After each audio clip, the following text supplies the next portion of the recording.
साथ मैं Manish Kumar.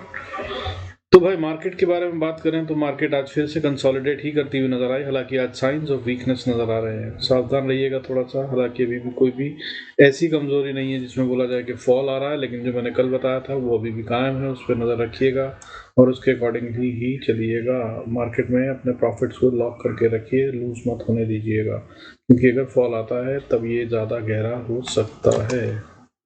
So let's start the video. Before we do that, I request you go to the disclaimer. Disclaimer as per SEBI norms, जरा pause कर पढ़ें। तो 2 दिन से भाई जो FIIs हैं वो बाइंग करते हुए नजर आ रहे हैं। 2 दिन के अंदर इन्होंने 11,105 करोड़ की बाइंग कर डाली है। आज की बाइंग 1,157 करोड़ थी। और लास्ट वीक की बात करें तो 11,414 करोड़ बेचा था और अभी तक ये 11,105 करोड़ 2 दिन में खरीद चुके हैं। अगर ये सच में बाइंग में आ गए हैं और ये बाइंग चालू रहने वाली है दिसंबर महीने में भी, तो बहुत ही शानदार हो सकता है। हाउएवर कॉशन के तौर पर DIIs, डोमेस्टिक इंस्टीट्यूशनल इन्वेस्टर, जो लगातार बाइंग कर रहे थे वो भी सेलिंग में हैं और हल्की सेलिंग में। हालांकि आज इन्होंने 1,910 करोड़ का माल बेचा है, बट कल जब FIIs बड़ी बाइंग कर रहे थे तब इन्होंने भी 6,907 करोड़ का माल बेचा था। और इस तरह से वीकली बेसिस पे देखें तो डोमेस्टिक इंस्टीट्यूशनल इन्वेस्टर ने 8,818 करोड़ का माल अभी तक इस हफ्ते बेचा है और FIIs ने जो खरीदा है वो 11,105 करोड़ का माल है। और अगर नेट में इस तरह से देखें तो अभी तक इस हफ्ते पब्लिक से 2,286 करोड़ का माल खींचा जा चुका है। हालांकि आज की सेलिंग में माल चिपकाया गया है 753 करोड़ का पब्लिक को। सो मिले जुले संकेत हैं, इसीलिए बोल रहा हूँ जरा सावधान रहिएगा।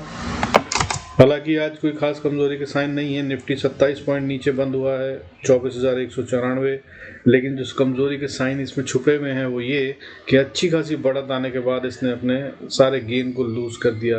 That is a worrisome sign. अगर ये कंटिन्यू होता है, जो कि होता है आमतौर पर, तो ये फिर कल सुबह के सेशन से ही गिरना शुरू हो जाएगी। और उसके लिए बहुत सिंपलेस्ट वे में ट्रेड दूंगा, उसको नोट कर लीजिएगा।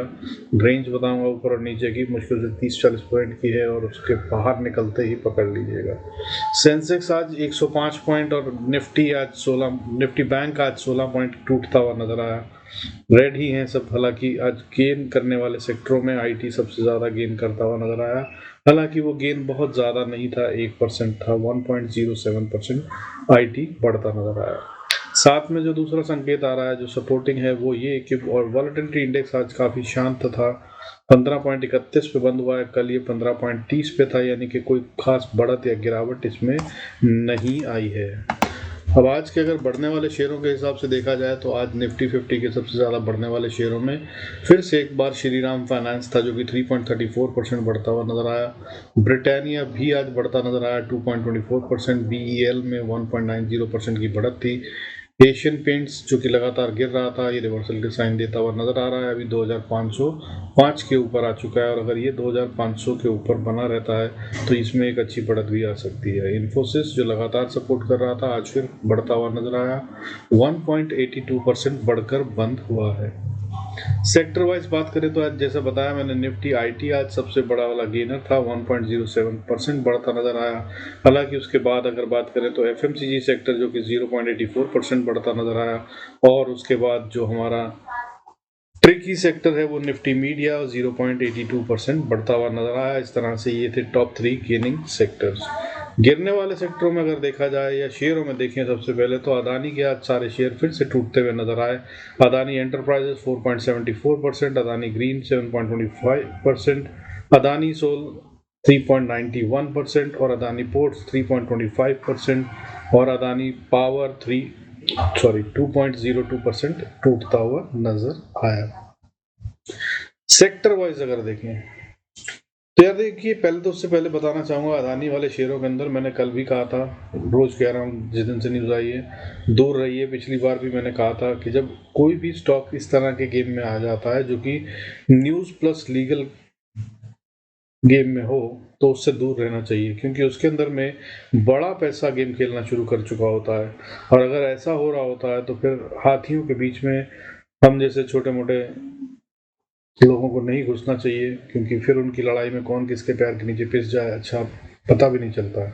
सो बेटर यही रहता है, अच्छा यही रहता है कि भाई दूर रहिए। So I will suggest stay away. However ये कमजोरी और गहराती नजर आ सकती है क्योंकि ये matter much serious than anything else जो कि पास्ट में हो चुका है। इवन हिंडनबर्ग रिपोर्ट जो आई थी उससे भी ज़्यादा ये सीरियस मैटर है। उनके नाम के, अदानी साहब के और उनके भतीजे के नाम के और एक और पार्टनर के नाम पे जो ऑस्ट्रेलियन है, सबके, स्वीडन वाले के नाम पे भी वारंट इशू हो चुके हैं और ये इंटरपोल के वारंट हैं। कोई मजाक नहीं होता, ये बहुत सीरियस अफेयर है। हालांकि मैं मना नहीं कर रहा हूँ, कुछ भी हो सकता है, करेक्शन भी हो सकती है, लेकिन भाई क्यों ऐसा हाथ लगाना? इतनी बड़ी मार्केट, इतना बड़ा समुंदर, इतने सारे शेयर, क्यों इन 8-10 शेयरों के चक्कर में अपने आप को खतरे में डालना?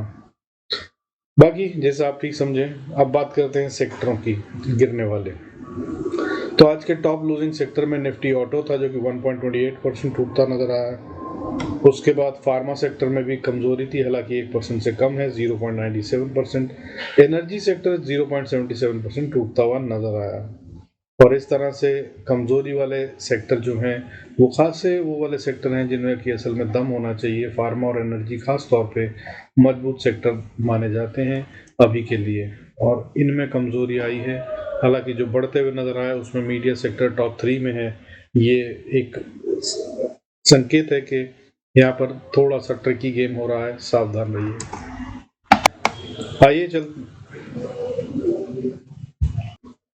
आइए चार्ट्स पे चलते हैं और देखते हैं वहाँ पर क्या समझ में आ रहा है। देखिए यहाँ पर जो देख रहे हैं हम, सारे चार्ट्स को देखने के बाद निफ्टी का चार्ट सबसे ज़्यादा कमज़ोर नज़र आ रहा है।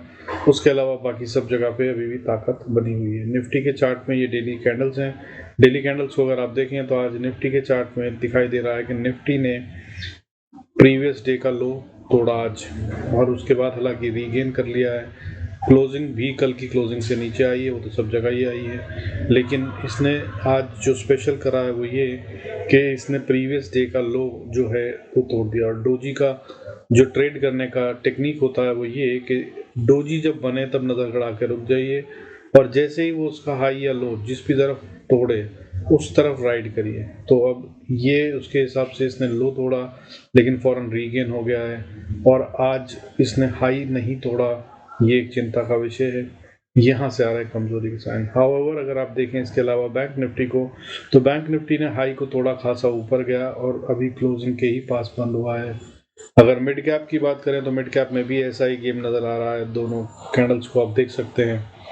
और अगर इसके अलावा फिर निफ्टी की बात करें तो वो तो बैंक निफ्टी के साथ चलता हुआ नजर आ रहा है, उसमें भी खेल यही है, सेंसेक्स में भी यही खेल नजर आ रहा है।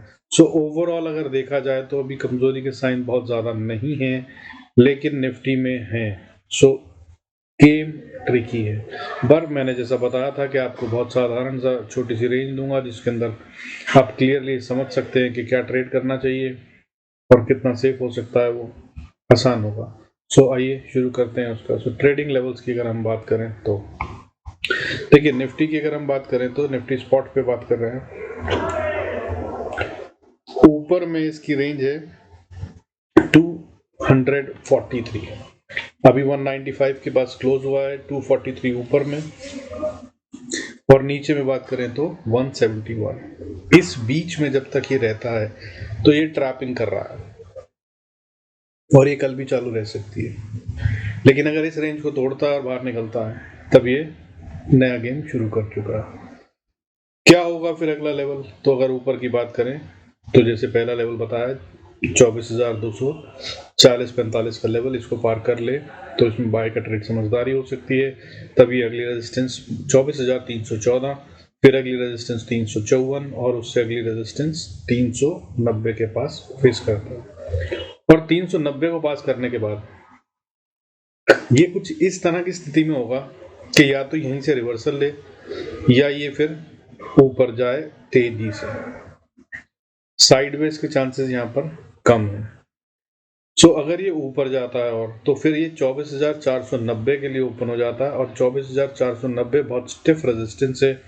इसको 24,500 भी मान सकते हैं आप, छोटा मोटा 10-20 पॉइंट ऊपर नीचे हो सकता है। हाउएवर और ताकत लग रही हो और लड़ाई ज्यादा जोर से चल रही हो और बुल्स फिर भी हार ना मान रहे हो तो 24,561 ये है वो लेवल जहां तक जाने की ये कोशिश कर सकता है। लेकिन इसके ऊपर तभी जा पाएगा जब बीएस को हरा दिया जाए और बुल्स पूरी कंट्रोल में हो। ये नंबर आने वाले समय के लिए, कुछ दिनों के लिए इम्पोर्टेंट है, इस थर्सडे तक, नोट करके रखिएगा।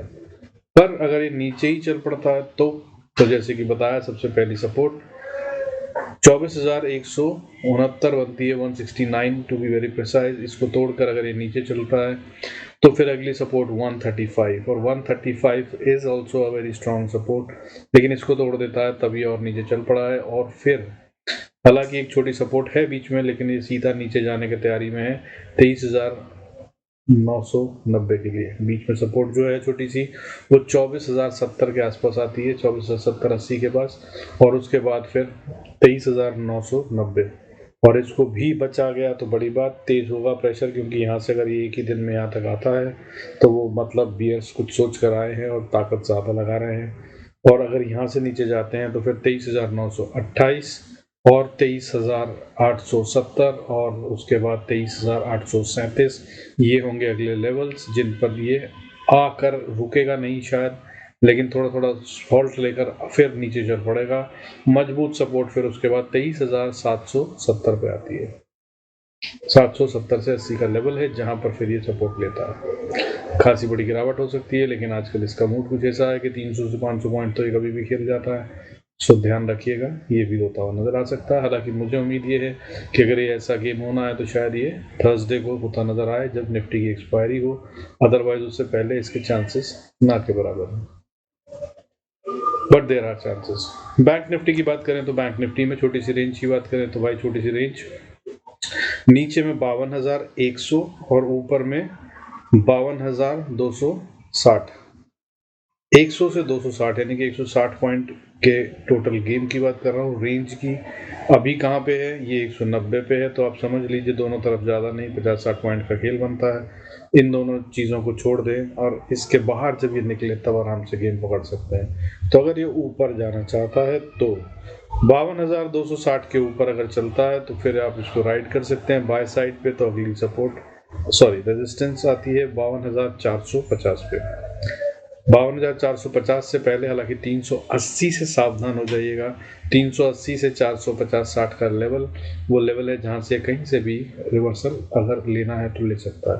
लेकिन अगर इसने पार कर लिया 460 को और फिर और ऊपर चलता है तो अगली रेजिस्टेंस 52,574 तक आती हुई नजर आएगी, और इसको भी पार कर सकता है। इसके बाद 52,880-90 या 52,900 will be a critical level, जिसको पार करना बैंक निफ्टी के लिए इज अ टास्क। इसको पार करने के बाद ही ये बड़ी चाल दिखाएगा और तब ये 53,800 की तरफ बढ़ता हुआ नजर आ सकता है।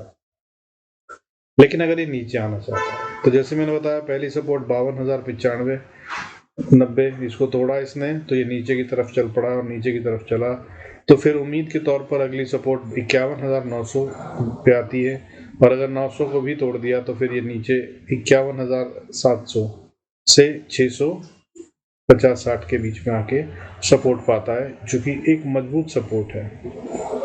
और ये अब जो आ रही है सारी सपोर्ट आगे, ये सारी मजबूत सपोर्ट है, इन सब पे ध्यान रखिएगा, कहीं से भी बाउंस हो सकता है। इससे अगली सपोर्ट 51,425, उससे अगली सपोर्ट 51,337 और उससे अगली सपोर्ट 51,060 के आसपास, और फिर बहुत मजबूत सपोर्ट अभी बनी हुई है 51,000 को जब तक ये ना तोड़े तब तक खतरा बहुत ज़्यादा नहीं है। और ये जो भी बुल रन चालू हुआ है दोबारा से, या ये जो रैली आई है, ये अभी भी इंटैक्ट है अनलेस 51,000 टूट जाए। So ये हैं भाई आज के levels, use them, do good trades, be profitable, stay connected, keep commenting and liking the video. हो सके तो शेयर भी कीजिए अगर अच्छा लग रहा है तो। बाकी with this I conclude this video. मिलते हैं अगले वीडियो में। Thank you so much for staying connected. God bless us all.